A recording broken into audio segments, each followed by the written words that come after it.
Kashi news channel, सच है तो बोलेगा। नमस्कार, डैन काशी न्यूज में आप सभी का स्वागत है। मैं हूं स्नेहा सोनी आपके साथ। चलिए बढ़ते हैं आज की खबरों की ओर। प्रधानमंत्री नरेंद्र मोदी के द्वारा स्वच्छ भारत सुंदर भारत मिशन के तहत खुले में शौच मुक्त के लिए शौचालय योजना के तहत हर जगह शौचालय बनवाया गया, लेकिन कुछ विभागीय लापरवाही के चलते कुछ जगहों पर शौचालय न बनने से आक्रोशित ग्रामीणों ने जिलाधिकारी की गाड़ी को रोका। वहीं जिलाधिकारी ने अपनी गाड़ी को रोककर और सबकी समस्याएं सुनी, साथ ही जल्द से जल्द समस्याओं को सुलझाने का आश्वासन भी दिया। प्रधानमंत्री नरेंद्र मोदी के स्वच्छ भारत मिशन के तहत खुले में शौच मुक्त के लिए हर घर शौचालय की योजना के तहत शौचालय बनवा दिया गया है, लेकिन कुछ विभागीय लापरवाहियों के चलते शौचालय बनने के बाद भी ग्रामीणों को उसका भुगतान नहीं किया गया है। ताजा मामला प्रधानमंत्री नरेंद्र मोदी के संसदीय क्षेत्र वाराणसी के पिंडरा ब्लॉक के गजेंद्रा गाँव का है, जहाँ पीएम के जनसंवाद कार्यक्रम में पहुंचे वाराणसी के जिलाधिकारी के गाड़ी का ग्रामीणों ने घेराव कर लिया, जिस पर डीएम ने अपनी गाड़ी रोककर ग्रामीणों की समस्याएं सुनी और ग्रामीणों को आश्वासन दिया कि उनकी समस्याओं का निस्तारण जल्द से जल्द करवा दिया जाएगा। कैसा शौचालय बनवा के पैसा गायब हो गया। शौचालय पैसा निकल गया। वाराणसी के लंका थाना अंतर्गत सिर गोवर्धनपुर रविदास मंदिर मार्ग पर विगत दिनों सीवर समस्या को लेकर नगर निगम के द्वारा गड्ढा खोदा गया था, जिसके बाद उस गड्ढे को उसी तरह छोड़ दिया गया। आज 6 महीने होने को आए हैं। स्थानीय लोगों ने इस मामले को लेकर धरना प्रदर्शन भी किया था। लंका थाना अंतर्गत सिर गोवर्धनपुर रविदास मार्ग पर विगत दिनों सीवर समस्या को लेकर के नगर निगम के द्वारा गड्ढा खना गया था, जिसके बाद उस गड्ढे को उसी तरह छोड़ दिया गया। आज 6 महीने बीत जाने पर स्थानीय लोगों ने इस मामले को लेकर के धरना प्रदर्शन शुरू कर दिया। 3 दिनों तक धरना देने के बाद नगर निगम के और जलकल विभाग के अधिकारी वहां पहुंचे। वहां धरनारत लोगों को आश्वासन दिया कि जल्द से जल्द ये काम पूरा हो जाएगा, लेकिन अभी तक भी कोई अधिकारी वहां इस कार्य को पूरा करने के लिए नहीं आया है और ग्रामीणों ने बताया कि आए दिन दुर्घटनाएं होती रहती हैं। अगर जिला प्रशासन और नगर निगम के अधिकारी इस पर ध्यान नहीं देंगे तो हम लोग बड़े आंदोलन को बाध्य होंगे।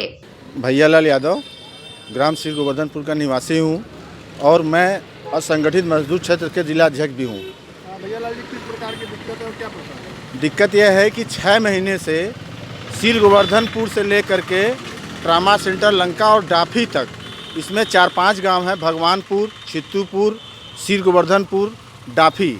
इसमें यहाँ पे सीवर की समस्या बहुत जटिल है और नगर निगम से कुछ लोग आकर के गड्ढा करवाए। यहाँ पे कम से कम 6-7 गड्ढे करके 6 महीने से छोड़े हुए हैं, जिसमें आए दिन गांव और बाहर के लोग भी आवागमन, ये रोड जो है हाईवे से जुड़ता है, आवागमन के चलते यहाँ पे लोग गिर जाते हैं, जिसकी वजह से कई बार एक्सीडेंट हो चुका है।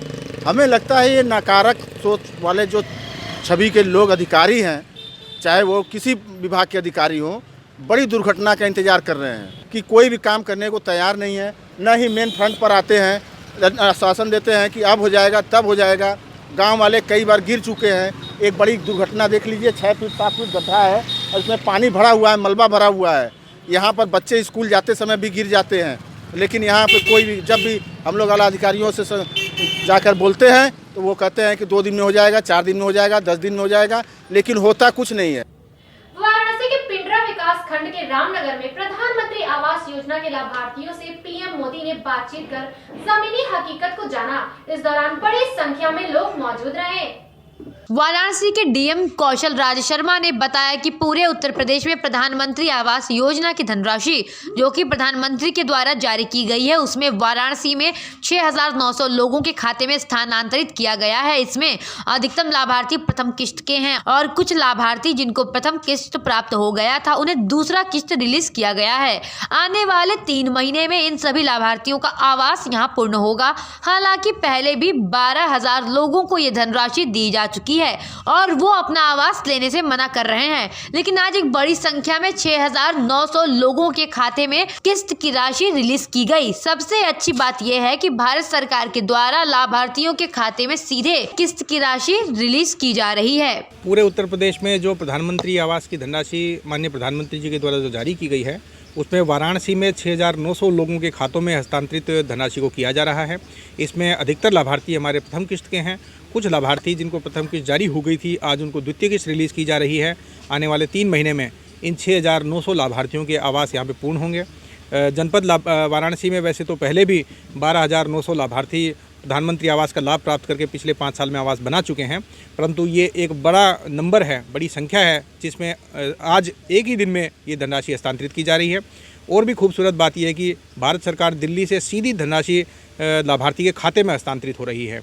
जिला स्तर पे, स्टेट लेवल पे या ग्राम पंचायत लेवल पे, किसी भी इंटरमीडिएट लेवल पे ये फंड रिलीज़ नहीं हुआ है। सीधे धनराशि के खाते में आना ट्रांसपेरेंट व्यवस्था और भ्रष्टाचार मुक्त व्यवस्था को इंगित करता है। अब पूरी धनराशि खाते में आने पे हमने परिवार से रिक्वेस्ट की है कि ये धनराशि का जल्दी ही निकाल के बैंक से इसका निर्माण कार्य शुरू करें, आने वाले 3 महीने में अपने आवासों का निर्माण कार्य पूर्ण कराएं। वाराणसी के मलदैया स्थित सिंह निकेतन में जीवन दीप शिक्षा समूह की ओर से विभिन्न खेलों से जुड़े खिलाड़ियों और उनके कोच को सम्मानित किया गया। सम्मान समारोह का शुभारंभ अतिथियों द्वारा दीप प्रज्वलित कर एवं आचार्य जनार्दन पांडे की ईश्वर वंदना से किया गया। कार्यक्रम के मुख्य अतिथि अपर निदेशक स्वास्थ्य डॉक्टर SK उपाध्याय एवं विशिष्ट अतिथि सेंचुरी स्पोर्ट्स क्लब के अध्यक्ष परमानंद नवलानी रहे। सम्मान समारोह में स्पोर्ट्स अथॉरिटी के कोच नन्हे सिंह, नेशनल कैरम फेडरेशन के उपाध्यक्ष बैजनाथ सिंह तथा अपर निदेशक स्वास्थ्य डॉक्टर अंशु सिंह रही। समारोह की अध्यक्षता जीवन दीप समूह के अध्यक्ष डॉक्टर अशोक कुमार सिंह ने किया। इस अवसर पर दिनेश गुप्ता, रणजी खिलाड़ी नरसिंह अली, कैरम के राष्ट्रीय coach Ramesh Verma, national carrom खिलाड़ी कामिनी गुप्ता, ओलंपियन राजेंद्र सिंह और फुटबॉलर सत्येंद्र सिंह ने मंचासीन अतिथियों का स्वागत भी किया। मैं डॉक्टर अशोक कुमार सिंह, चेयरमैन जीवन दीप चैरिटेबल ट्रस्ट। आज खेल जगत से जुड़े हुए विभिन्न विधाओं के खिलाड़ियों का, उनके कोचेस का एक सम्मान का कार्यक्रम यहाँ आयोजित किया गया था, जिसमें ऐसे कोचेस या ऐसे खिलाड़ी जो इस अभावग्रस्त क्षेत्र में अभाव को झेलते हुए भी प्रदेश स्तर पर, राष्ट्रीय स्तर पर तथा अंतर्राष्ट्रीय स्तर पर उन्होंने मेडल दी यहाँ के राष्ट्र को, जिन्होंने राष्ट्र को जो है गोल्ड मेडल दिया, सिल्वर मेडल दिया। तो ऐसे लोगों को आज जो है सम्मानित किया गया है। मेरा नाम तुलिका चौरसिया है, मैं बनारस से हूँ। मैंने कैरम में नेशनल रैंक में मैं कैरम में नेशनल रैंकर हूँ और यूपी की स्टेट चैम्पियन हूँ और डिस्ट्रिक्ट लेवल पे मैंने बहुत बार चैम्पियनशिप जीती है। और हमारे जो ऑल इंडिया कैरम फेडरेशन के श्री मिस्टर बैजनाथ सिंह हैं, वो हमें हमेशा सहयोग किए हैं। हमारे इंटरनेशनल एम्पायर रमेश सर मेरे टीम मैनेजर रहे हैं, उन्होंने हम लोग को हमेशा सपोर्ट किया है। हम लोग की टीम मैनेजर उनकी वाइफ है रीनी मैम, वो हम लोग को लेके गई हैं, हमेशा हमारा केयर किया है। Sanjeev Kumar Srivastava, athletics coach. आपके द्वारा कोचिंग की गई दोनों बच्चियां कहाँ पे गई थी, कौन सा रैंक लाई है, क्या क्या जीती हैं? ये 54वीं यूपी स्टेट इलाहाबाद में आयोजित हुई थी। यहाँ पे ये दोनों बच्चियां रेबी पाल जो हैं वो 3 किलोमीटर और 5 किलोमीटर रेस में प्रथम स्थान प्राप्त की हैं और सृष्टि सिंह 400 मीटर और 800 मीटर में प्रथम स्थान प्राप्त किए हैं। आपने इनको गाइड किया है? आप ये हमारे भारतीय खेल प्राधिकरण की बच्चियाँ हैं, साई की बच्चियाँ हैं। आप इनके कोच हैं सर, आपको कैसा महसूस हो रहा है कि गोल्ड मेडल लेके आए हैं? नहीं, जिस हिसाब से उन्होंने प्रैक्टिस किया है, अभी तो ये स्टेट पे लाई है मेडल, मैं इनसे और ज़्यादा अपेक्षा करता हूँ। अभी तो ये इनका पहली सीढ़ी थी। आगे के लिए क्या आप कहेंगे आपके द्वारा ओलंपिक के लिए? ओलंपिक का तो अभी तो ये जूनियर वर्ग की हैं, ओलंपिक तो अभी सीनियर में आता है। प्रयास करेंगे आगे। अभी ये राजघाट पर किया गया श्रमदान ली शपथ। नमामि गंगे की टीम ने राजघाट पर स्वच्छता अभियान चलाया, गंगा किनारे की सफाई। इस दौरान गंगा तट से पॉलिथीन, कपड़े, तस्वीरें, मूर्तियां व पूजा सामग्री सहित अन्य कई प्रकार की वस्तुएं जो गंगा जल को मैला कर रही थीं। गंगा आरती के बाद सभी ने अविरल गंगा निर्मल गंगा की शपथ दिलाई। गंगा स्नान के लिए जुटे तीर्थयात्रियों को गंगा की महत्ता संयोजक राजेश शुक्ल ने बताई और घाटों पर गंदगी ना करने का अनुरोध भी किया। उन्होंने कहा कि काशी के लोग अगर गंगा के प्रति अपनी जिम्मेदारी और संवेदनशीलता दिखाएं तो गंगा को अविरल और निर्मल होने से कोई नहीं रोक सकता। सरकार के साथ आम लोगों को भी अपनी भागीदारी सुनिश्चित करनी ही होगी। बनारस के युवा इस मुहिम में एक असरदार किरदार निभा सकते हैं। इस आयोजन में प्रमुख रूप से काशी प्रांत के संयोजक राजेश शुक्ल, महानगर संयोजक शिवदत्त द्विवेदी, महानगर सह संयोजक शिवम अग्रहरी, सीमा चौधरी, सत्यम जायसवाल, प्रीति जायसवाल सहित अन्य लोग उपस्थित रहे। वाराणसी के भिखारीपुर स्थित पूर्वांचल विद्युत नगर लिमिटेड कार्यालय में उत्तर प्रदेश विद्युत मजदूर संघ के आह्वान पर 13वें दिन सत्याग्रह आंदोलन किया गया। सत्याग्रह स्थल पर सभा को संबोधित करते हुए आरबी यादव ने बताया कि विद्युत उपभोक्ताओं के फोर्स स्थायी विद्युत विच्छेदन एवं वक्ताओं की मांग पर स्थायी विद्युत क्षेत्र में व्यापक पैमाने पर अनियमितता एवं धांधली की जा रही है। उन्होंने कहा कि बिना लाइन में आए हुए अपर अभियंता उपखंड अधिकारी की रिपोर्ट के वितरण खंडों में अधिशासी अभियंता मनमाने तरीके से स्थायी विच्छेद एवं स्थायी विद्युत विच्छेद किया जा रहा है। दलालों के माध्यम से ये सभी काम हो रहे हैं। इससे विभाग में विद्युत का भारी नुकसान भी हो रहा है। निदेशक पूर्वांचल विद्युत निगम लिमिटेड इन पर कार्यवाही भी नहीं कर रहा है। हमारी मांग है कि अधिशासी अभियंता द्वारा पीडी के खिलाफ गलत रिपोर्ट लगाकर उन्हें हटाया गया है। हमारी मांग ये है कि उन्हें जांच कर जल्द से जल्द बहाल किया जाए। राजेंद्र सिंह, उत्तर प्रदेश विद्युत मजदूर संघ अतिरिक्त महामंत्री। किस तरह का प्रोग्राम किया गया, क्या है? देखिए, ये हमारा आज का कार्यक्रम नहीं है, ये हमारा कार्यक्रम 7 तारीख से चल रहा है। एक पीडी प्रकरण जो है का विषय था चतुर्थ खंड में, उसमें एक कार्यकारी सहायक राविन कर्मकार थे, उनको बिना किसी साक्ष्य के, बिना दोष के उनको हमारे प्रबंध निदेशक द्वारा निलंबित कर दिया गया। उसके लिए हम लोग उनसे मिले भी थे, प्रबंध निदेशक से भी मिले थे और डायरेक्टर प्रशासन से भी मिले थे। उन्होंने आश्वासन दिया था कि ठीक है, हम इस विषय पर जो है देखते हैं क्या हो सकता है, लेकिन उसी निलंबन को वापस कराने के लिए हम लोग 13 दिन से आज इस सत्याग्रह आंदोलन को कर रहे हैं कि हमारे कर्मचारी को न्याय मिले। वाराणसी सेवापुरी स्थानीय विकास क्षेत्र के हरिबानपुर गांव में सनातन जन कल्याण संघ के तत्वाधान में वयोवृद्ध नागरिक एवं पत्रकारों के सम्मान में एक समारोह का आयोजन किया गया। सम्मान समारोह में संस्था के राष्ट्रीय संरक्षक विजय कुमार सिंह ने आए हुए वरिष्ठ नागरिक एवं पत्रकारों को अंग वस्त्रम देकर तथा उनका माल्यार्पण कर सम्मानित किया। इस अवसर पर बोलते हुए संस्था के संरक्षक ने कहा कि इस तरह के सम्मान से लोगों का मनोबल बढ़ता है।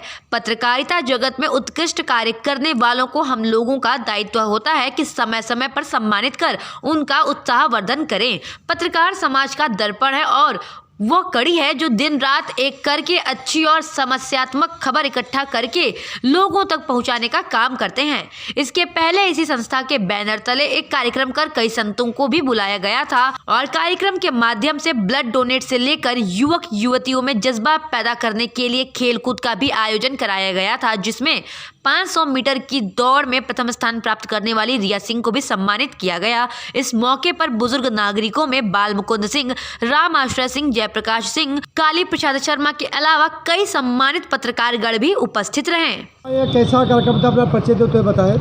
मैं विजय कुमार स्वर्गीय फौजदार सिंह का पुत्र हूँ। हरिभानपुर गांव से संबंध रखता हूँ। कालिकाबारा हरिभानपुर पोस्ट और जिला वाराणसी। कार्यक्रम का मतलब ये है कि एक संस्था, राष्ट्रीय स्तर की संस्था है जो कि जिसका नाम है सनातन जन कल्याण संघ। ये रजिस्टर है और इनका मेन उद्देश्य यही है पूरे भारतवर्ष को हिंदू राष्ट्र घोषित करना। सर यहाँ बताइए, आज यहाँ पर कैसा, यहाँ पर क्या कार्यक्रम था? यहाँ पर पत्रकार भाई लोग, उनका स्वागत समारोह हुआ। बाकी गांव के बड़े बुजुर्गों का भी स्वागत समारोह हुआ और ये सम्मान करते हुए मुझे काफ़ी मैं गर्व महसूस कर रहा हूँ। वाराणसी के सेवापुरी राजा तालाब क्षेत्र के कचनार व रानी बाजार में पिछले करीब एक सप्ताह से आयुष्मान कार्ड बनाने के नाम पर गुपचुप तरीके से जारी फर्जीवाड़े का हुआ भांडाफोड़। ये फर्जीवाड़ा ग्रामीण क्षेत्रों के घरों में घर घर जाकर आयुष्मान कार्ड बनाने के नाम पर 100 से 200 रुपए की अवैध वसूली से संबंधित है। ये ठग इतने शातिर थे कि अब तक सैकड़ों लोगों को अपने झांसे में ले चुके थे। इस अवैध उगाही का मामला जब सामाजिक कार्यकर्ता राजकुमार गुप्ता को लगा तो उन्होंने मामले को डीएम, सीएमओ और आरआरजी लाइन के सामुदायिक स्वास्थ्य केंद्र अधीक्षक को टेलीफोन के माध्यम से त्वरित संज्ञान में देते हुए इस कार्ड की असलियत को खंगाला और पाया कि इस तरह का कोई भी आदेश जिला प्रशासन या सरकार द्वारा जारी नहीं किया गया है। फिर क्या था, देखते ही देखते क्षेत्र में जारी इस फर्जीवाड़े की सूचना सोशल मीडिया के माध्यम से आग की तरह पूरे इलाके में फैल गई। इन सभी बातों से अनजान ठग जब दोपहर बाद फिर अपने काम पर निकले और कचनार और रानी बाजार गांव पहुंचे तो इस फर्जीवाड़े के खबर से जागरूक ग्रामीणों ने लोगों को स्वास्थ्य विभाग से जारी पत्र मांगा और नहीं देने पर कहा कि हमारी संस्था BPL आई कार्ड द्वारा निर्धारित दर पर इलाज करेगी। इस बाबत ग्रामीणों ने आयुष्मान कार्ड के नाम पर रुक्त कार्ड बनाने पर संबंधित लोगों को दबोचना चाहा, लेकिन कार्ड बनाने वाले फरार हो गए। क्या नाम है आपका? मेरा नाम मनोज कुमार पटेल है। ये प्रधानमंत्री आयुष्मान कार्ड किसके द्वारा बनाया जा रहा है? ये प्रधानमंत्री जी का फोटो लगाए हैं। हाँ। और फोटो लगा के मतलब यहाँ पर फर्जीवाड़ा काम कर रहे हैं। तमाम मतलब कैंप लगा के लोगों को लूटने का काम कर रहे हैं रायतला में। कितना पैसा लिए हैं? पैसा तो 120 रुपया मांग रहे हैं, कोई तो 200 रुपया भी मांग रहे हैं। हाँ, जब हमें पता चला हम भी गए वहाँ तो हम पूछे कि कैसा कार्ड बना रहे हैं आप लोग, तो ये सब प्रधानमंत्री जी का फोटो लगाए हुए हैं और किसी प्राइवेट हॉस्पिटल का मतलब ये सब बना रहे थे और कहें मेरे द्वारा यहाँ मतलब इस कार्ड द्वारा मेरे हॉस्पिटल में इलाज होगा। जब मैंने पूछा कि तो प्रधानमंत्री का कार्ड काहे लगाए हैं, तो उन्होंने कहा कि मतलब किस कहाँ से आए हैं, अपना कोई प्रूफ दिखाइए। तो कभी प्रूफ लेकर आ रहा हूँ मैं। जब प्रूफ लेने के लिए वो लोग गए, अभी तक नहीं आए। वाराणसी सेवापुरी रोहनिया राजा तालाब तहसील के सामने संयुक्त विकास मोर्चा के आह्वान पर किसान नेता अक्षय कुमार अपने समर्थकों के साथ समर्थन रैली में हिस्सा लेने के लिए दिल्ली गए। समर्थन रैली 7 दिनों में उड़ीसा से पश्चिम बंगाल, झारखंड, बिहार, उत्तर प्रदेश होते हुए 21 जनवरी को दिल्ली बॉर्डर पर बैठे किसानों के पास पहुंचेंगे। संयुक्त किसान मोर्चा के आह्वान पर किसान नेता अक्षय कुमार अपने समर्थकों के साथ समर्थन रैली में हिस्सा लेने के लिए दिल्ली गए। समर्थन रैली 7 दिनों में उड़ीसा से पश्चिम बंगाल, झारखंड, बिहार, उत्तर प्रदेश से होते हुए 21 जनवरी को दिल्ली बॉर्डर पर बैठे किसानों के पास पहुंचेगी। समर्थन रैली में शामिल किसान समर्थक कई बसों से दिल्ली गए हैं। राजा तालाब स्थित तहसील मुख्यालय पर इस रैली में शामिल किसान समर्थकों का स्वागत किया गया। पूर्वांचल किसान यूनियन और अधिवक्ताओं ने रैली में शामिल लोगों का स्वागत कर उनका उत्साह वर्धन किया। इस अवसर पर किसान नेता अक्षय कुमार, नवनिर्माण किसान संगठन के राज्य प्रभारी गौरव क्रांति गुरु, किसान यात्रा के संयोजक हिमांशु तिवारी व अन्य स्थानीय नेताओं का माला पहनाकर स्वागत किया गया।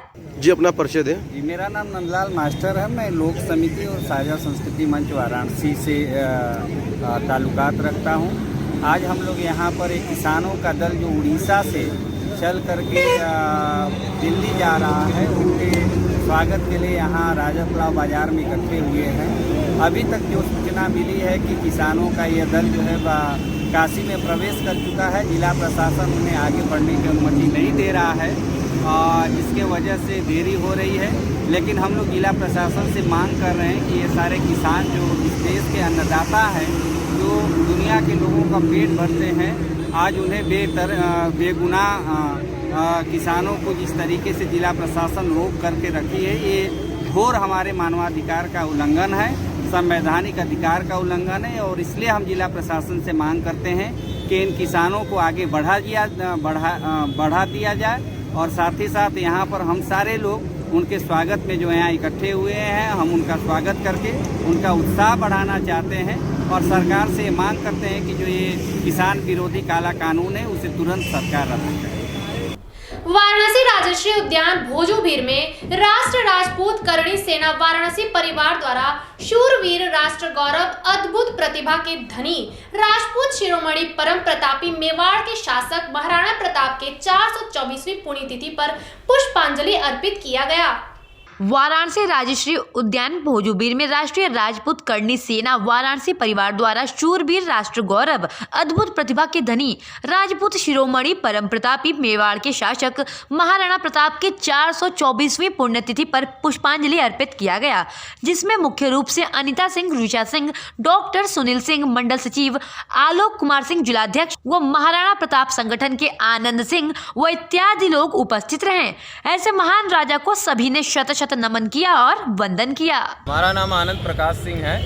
हम महाराणा प्रताप फाउंडेशन चलाते हैं, उसके हम अध्यक्ष हैं। आज हमको पता लगा कि राजर्षि उद्यान उदय प्रताप कॉलेज भोजूबीर में श्री राजपूत करणी सेना 424वीं पुण्यतिथि महाराणा प्रताप जी का मनाया जा रहा है।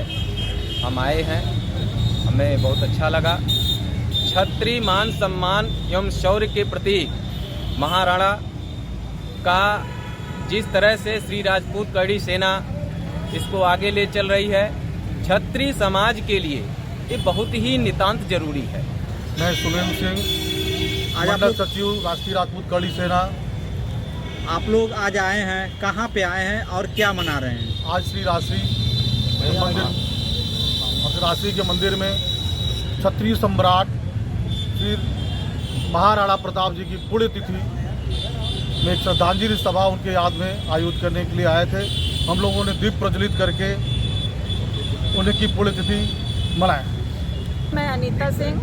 आज आप कहाँ आई हैं और किनकी जयंती मना रही हैं? आज हम लोग राजर्षि उद्यान में उपस्थित हुए हैं और महाराणा प्रताप की 424वीं पुण्यतिथि मनाने के लिए एकत्रित हुए हैं। और इनके जो महाराणा प्रताप की जो बलिदान और त्याग की भावना थी, उसे हमें कभी भी समाप्त नहीं होना है। हमें अपने उसको दिल में लेकर के चलना है और उसके लिए हमें निरंतर प्रयास करते रहना चाहिए। और इसी उद्देश्य से हम लोग यहाँ सभी लोग एकत्रित हुए हैं कि हम अपने संगठन को मजबूत करें और एक कदम से मिला करके कदम से कदम चलें। दिल्ली में चल रहे किसान आंदोलन और 26 जनवरी को दिल्ली में होने वाले किसान ट्रैक्टर मार्च में अपना समर्थन देने के लिए उड़ीसा से चले 500 किसान वाराणसी पहुंचे, जहां लंका थाना क्षेत्र के डाफी टोल प्लाजा पर दिल्ली जा रहे किसानों को पुलिस ने रोक दिया। वाराणसी की सीमा में उड़ीसा से चले करीब 500 किसान पहुंचे।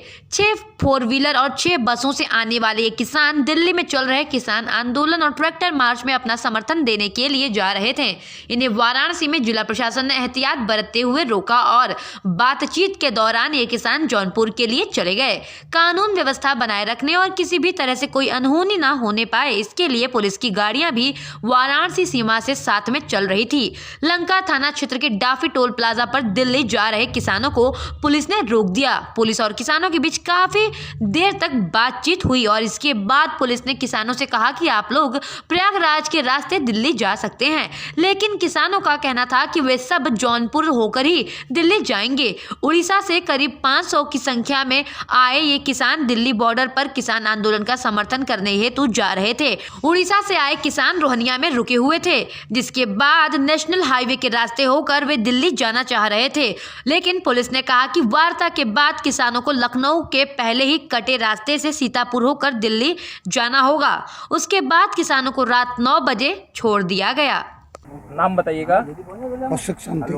अच्छा, कहाँ के रहने वाले हैं? हम उड़ीसा की जाजपुर डिस्ट्रिक्ट का रहने वाला हूँ। अच्छा, कहाँ जा रहे हैं आप लोग? हम लोग दिल्ली जा रहे हैं। किस लिए? वो जो 26 जनवरी को जो किसानों के मार्च है ना, इसी में भाग लेने के लिए हम लोग जा रहे हैं। अच्छा, कितने लोग? अभी 400 से 500 लोग जा रहे हैं। हम कितने बसों में? 6 बस और 4 व्हीलर। मतलब परेड में शामिल होंगे आप लोग? जी।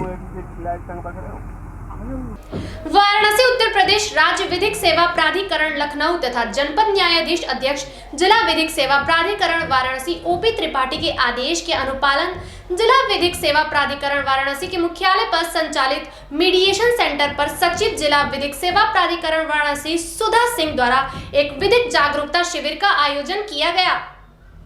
शिविर में सभी मध्यस्थ गण के अलावा दूर दराज से आए पक्षकार गण एवं अन्य आमजन भी उपस्थित रहे। विधिक सचिव द्वारा शिविर में मीडिएशन के प्रावधानों के अलावा अन्य कानूनों की जानकारी भी आमजन को विस्तार से दी गई एवं साथ ही साथ मीडिएशन को सफल बनाने के लिए कई सार्थक सुझाव भी मध्यस्थ गण के समक्ष रखे गए, ताकि इस लाभकारी प्रावधान का लाभ उठाकर हमारे समाज की सबसे महत्वपूर्ण इकाई संरचना परिवार को विघटित होने से बचाया जा सके।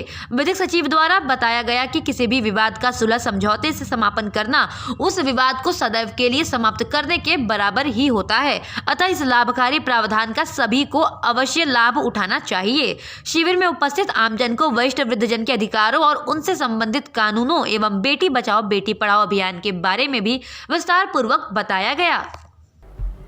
वाराणसी में होटल एंड रेस्टोरेंट व्यापारियों ने एक संयुक्त बैठक किया और समय को लेकर होटल और रेस्टोरेंट निष्कासन करने का रास्ता निकाला। वाराणसी के होटल और रेस्टोरेंट संचालकों ने एक रेस्टोरेंट में बैठक कर अपनी अपनी समस्याओं से अपने राष्ट्रीय अध्यक्ष को अवगत कराया। रणजीत केसरी भारतीय उद्योग व्यापार के राष्ट्रीय अध्यक्ष का कहना है कि प्रशासन द्वारा जो हम लोगों का होटल एवं रेस्टोरेंट 9 बजे के बाद बंद करा दिया जाता है, जिससे हम लोगों को बहुत ही समस्याएं हो रही हैं। लॉकडाउन की वजह से पहले से ही हम लोगों की आर्थिक स्थिति खराब थी और उस पर से प्रशासन का ये गाइडलाइन रेस्टोरेंट संचालकों पर बहुत ही भारी पड़ रहा है। देखा जाए तो 8 से 10 बजे के बीच ही ग्राहक रेस्टोरेंट में खाना खाने के लिए आते हैं। व्यापार के समय ही प्रशासन द्वारा रेस्टोरेंट व होटल बंद करा दिया जाता है, जिसकी वजह से हम लोगों को बहुत ही घाटा सहना पड़ रहा है। राष्ट्रीय अध्यक्ष का कहना था कि हम लोग अपनी समस्या को लेकर जिला प्रशासन के पास जाएंगे और जिलाधिकारी को अपनी मांगों से अवगत कराएंगे। आपसे आग्रह करना चाहता हूं, बताना चाहता हूं कि हमारे व्यापारियों को मार्गदर्शन दीजिए कि आपकी किस तरह की सुरक्षा उत्तर प्रदेश सरकार, भारत सरकार, चाहे हमारे प्रशासन। अभी तक 9 बजे तक ठीक है, तो उसका हम लोग फॉलो कराते हैं। हमारे सीनियर अधिकारी जो आदेश देते हैं, कप्तान साहब, AIG साहब, आई साहब, 9 बजे तक बंदी होता है, वो हम लोग फॉलो करते हैं। रही बात आपकी प्रोटेक्शन की, सुरक्षा की, तो हम लोग ज़िम्मेदार प्रयास ये है कि आपको कोई असुविधा ना हो, आपकी सेफ्टी में कोई व्यवधान न पैदा हो, कोई लूट या इस प्रकार की चुनौती की घटना न हो। सर राफा पे हम लोगों ने हित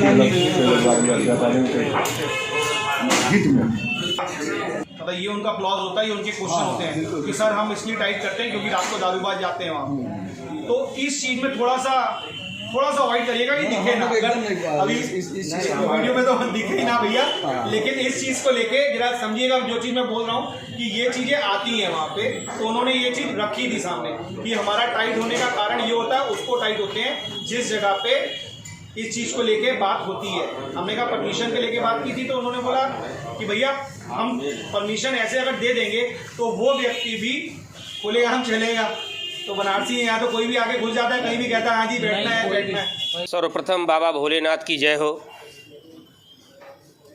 मैं रणजीत केसरी, राष्ट्रीय अध्यक्ष, भारतीय औद्योगिक व्यापार एसोसिएशन।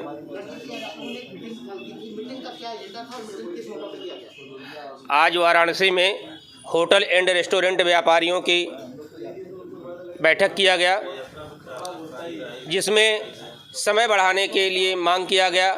मैं वाराणसी जिलाधिकारी कौशल राज शर्मा जी से निवेदन करना चाहता हूं कि हमारे व्यापारियों की समस्या को देखते हुए समय बढ़ाने का कष्ट करें, ताकि हमारे व्यापारी भाई अच्छे तरीके से व्यापार कर सकें और उस जो समय बढ़ाएं उसको समाचार पत्रों में प्रकाशित कराएं, ताकि एक एक व्यापारियों तक उनकी बात पहुंच पाए और हमारे व्यापारी भाई बिल्कुल खुल करके व्यापार करें। देखिए अभी तो 9 बजे तक ही सीमित है और हमको लगता है कि पूरे देश विदेश तक लोग बनारस में आते हैं, तो 9 बजे तक समय बहुत कम है। इसको कम से कम 11 बजे तक कर दिया जाए ताकि व्यापार अच्छे ढंग से हो सके। राम मंदिर निर्माण को लेकर 16 जनवरी से धन इकट्ठा करने का अभियान शुरू हो गया है, जिसके बाद पूरे देश में उत्साह देखने को मिल रहा है। इसी क्रम में धर्म की नगरी वाराणसी में राम मंदिर निर्माण के लिए एक मुस्लिम युवती ने 11,000 की धनराशि राम मंदिर ट्रस्ट को दी है।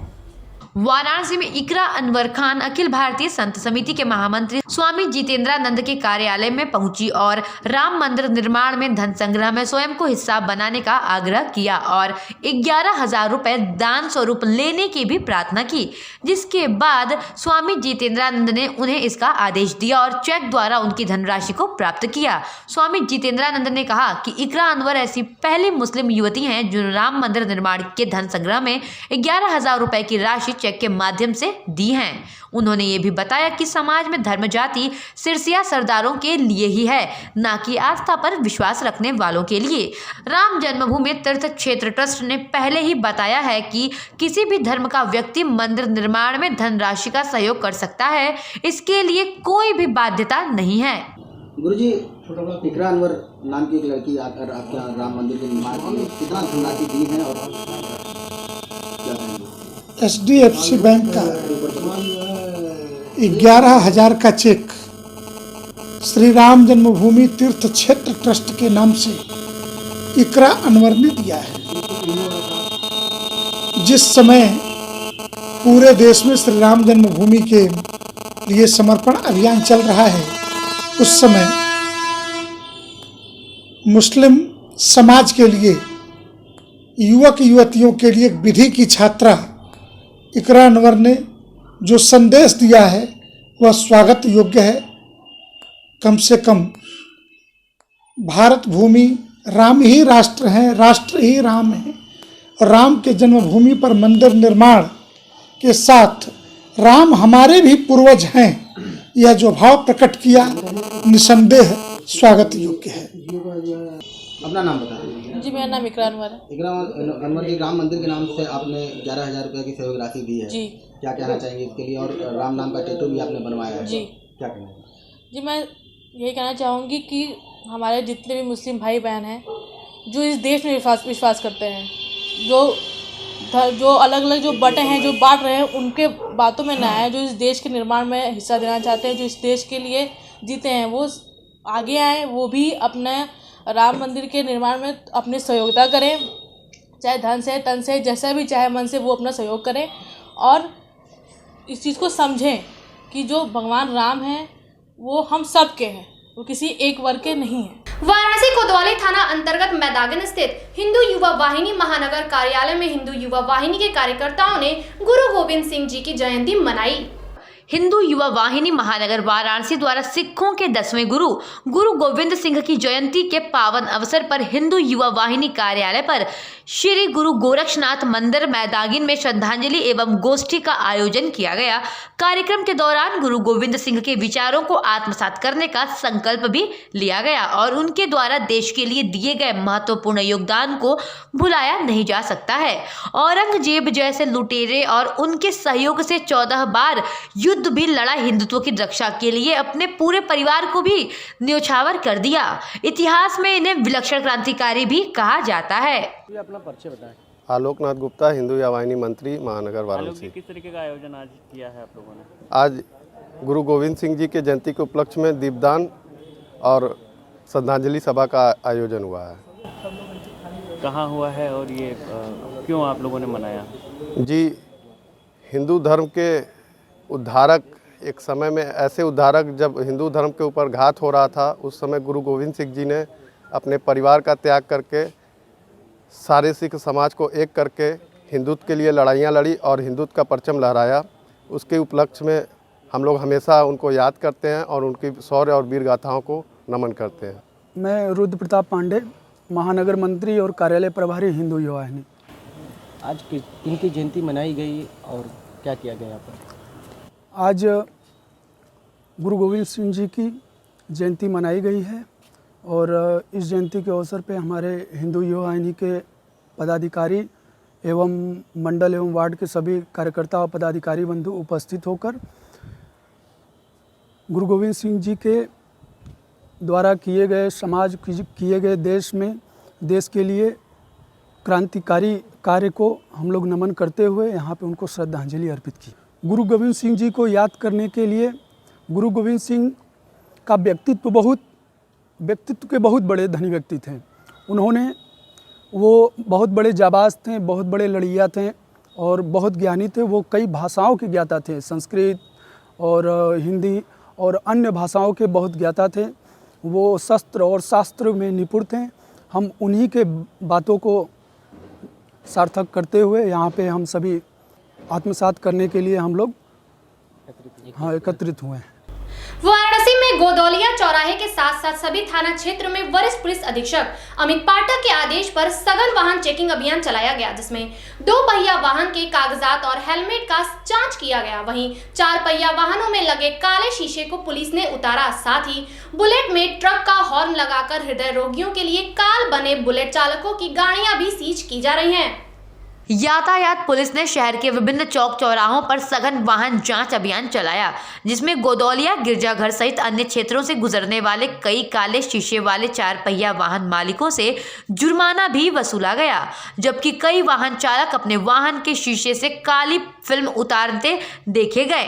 वहीं 2 पहिया वाहन चालक के कागजात, हेलमेट और मास्क की भी जाँच की गई। मौके पर ट्रैफिक इंस्पेक्टर अतुल सिंह ने बताया कि जिला पुलिस और जिला यातायात पुलिस अलग अलग चौक चौराहों पर सघन वाहन जांच अभियान चला रही है। यह अभियान आने वाले दिनों में लगातार इसी तरह जारी रहेगा।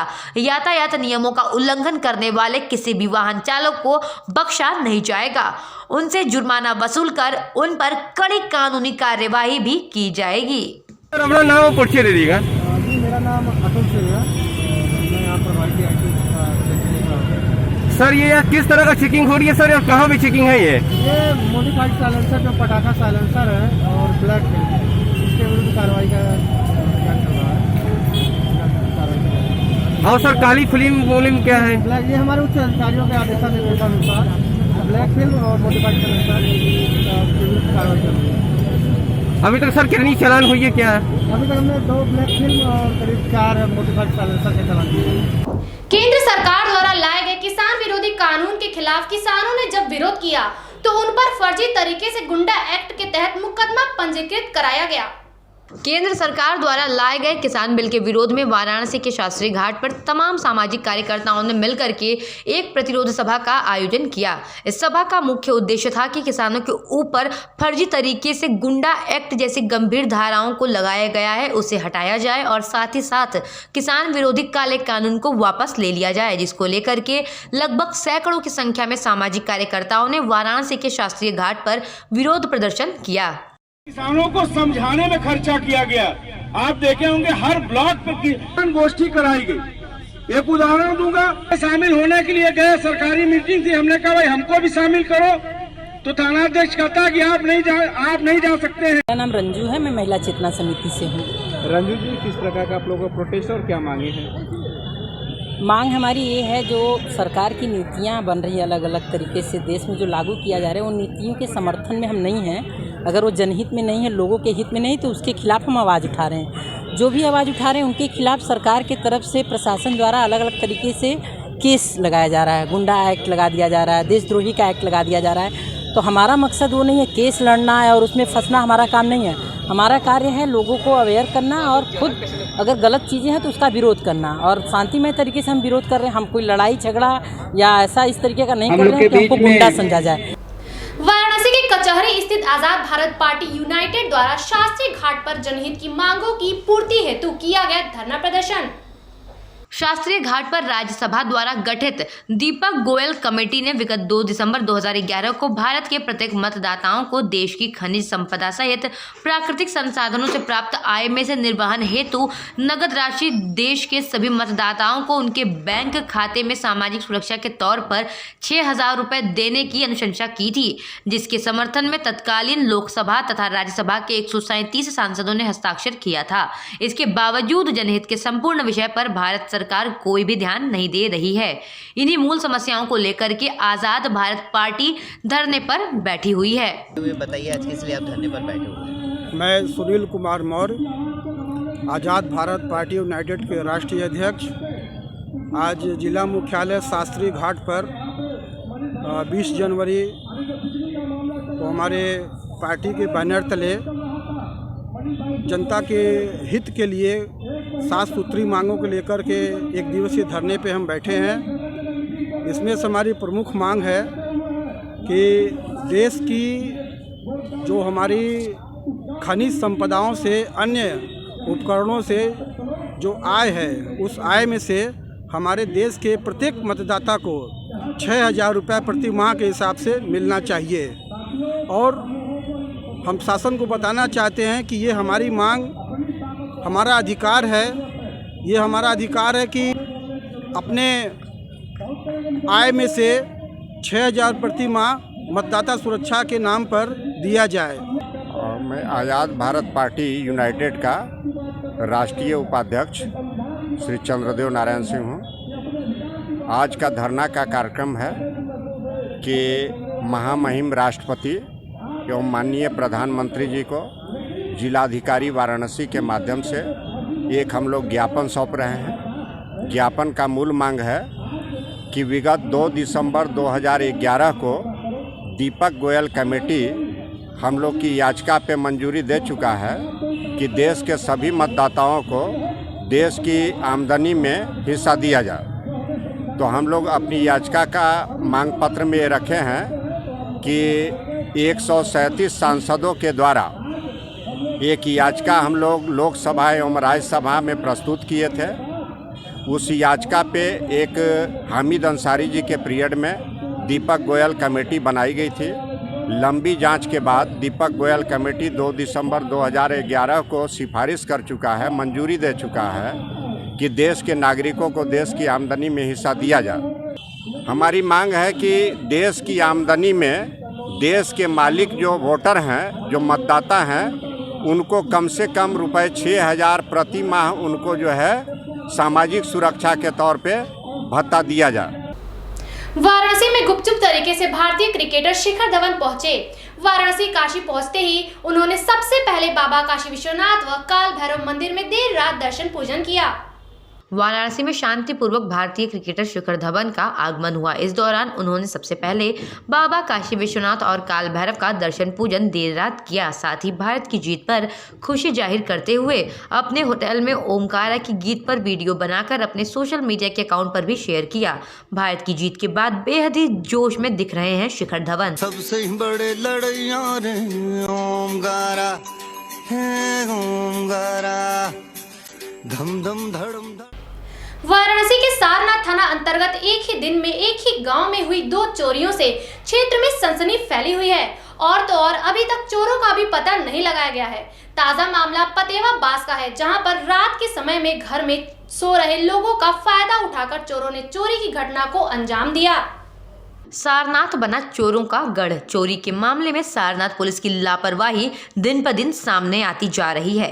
ताजा मामला पतेवा बास का है, जहां पर रात के समय में घर में सो रहे लोगों का फायदा उठाकर चोरों ने चोरी की घटना को अंजाम दे दिया। इस घटना पर पत्नी पुष्पा मिश्रा ने कहा कि हमारे घर में रात में उस वक्त चोरी हुई जब हम सभी लोग सो रहे थे। हमारी बेटी और बहू ने रूम का दरवाज़ा बंद कर दिया था, पर ऐसा लगता है कि चोर छत के रास्ते से नीचे आए और इस पूरे घटना को अंजाम दे दिया। घटना की जानकारी पीड़ितों द्वारा पुलिस को भी दे दी गई है, परंतु अभी तक न तो मौके पर पुलिस ही मौजूद हुई है और न ही कोई कार्यवाही ही कर रही है। माता जी, आप अपना नाम बताइए। मेरा नाम पुष्पा मिश्रा है। अच्छा, तो माता जी आपके घर क्या हुआ है, कैसे? मैं सुबह उठती हूँ 5 बजे। मैं उठी, उसके बाद झाड़ू उड़ू लगाने लगी। मुझे कुछ आभास नहीं था। मेरी बहू ऊपर से कमरा से बुला रही है फ़ोन करके, मम्मी दरवाज़ा खोलिए।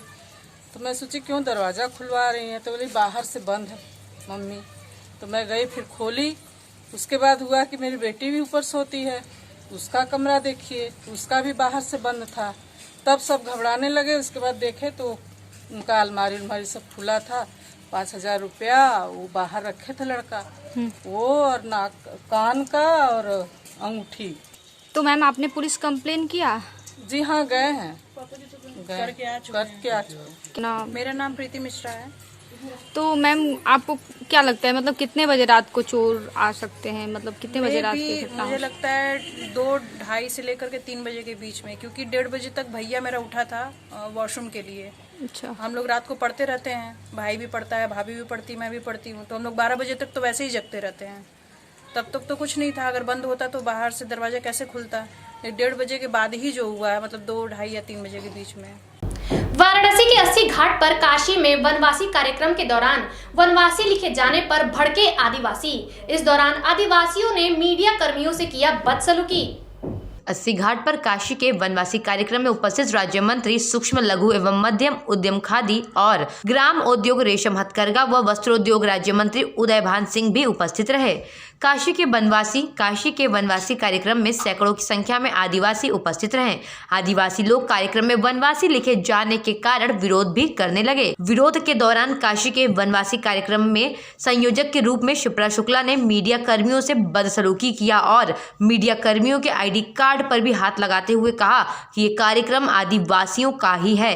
काशी के वनवासी कार्यक्रम में चीफ गेस्ट रहे मंत्री अर्जुन राम मेघवाल ने कहा कि ये कार्यक्रम आदिवासियों के लिए ही है। जब पत्रकारों द्वारा पूछा गया कि ये कार्यक्रम वनवासियों का है कि आदिवासियों का, तो कहा कि दोनों में कोई भी फर्क नहीं है, सब एक ही है। इस कार्यक्रम में आए काशी में आदिवासी और हम सभी का हार्दिक वो भी गंगा के किनारे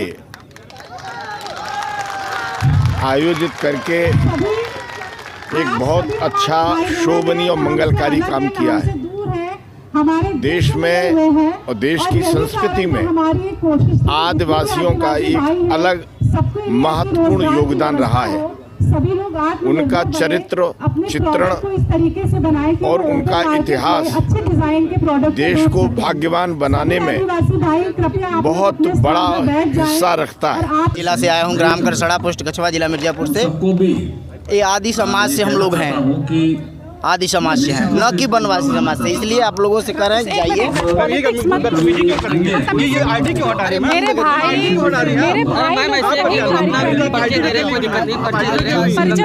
देखो, आप लोग के ही लिए, आप लोग के लिए ही कार्यक्रम है भाई साहब। आदिवासी भाइयों के लिए ही कार्यक्रम है। वनवासी नाम खाली हम लोगों ने इसलिए दिया था, आदिवासी द्वारा हुआ है। समझा रहा है, बताया गया। ठीक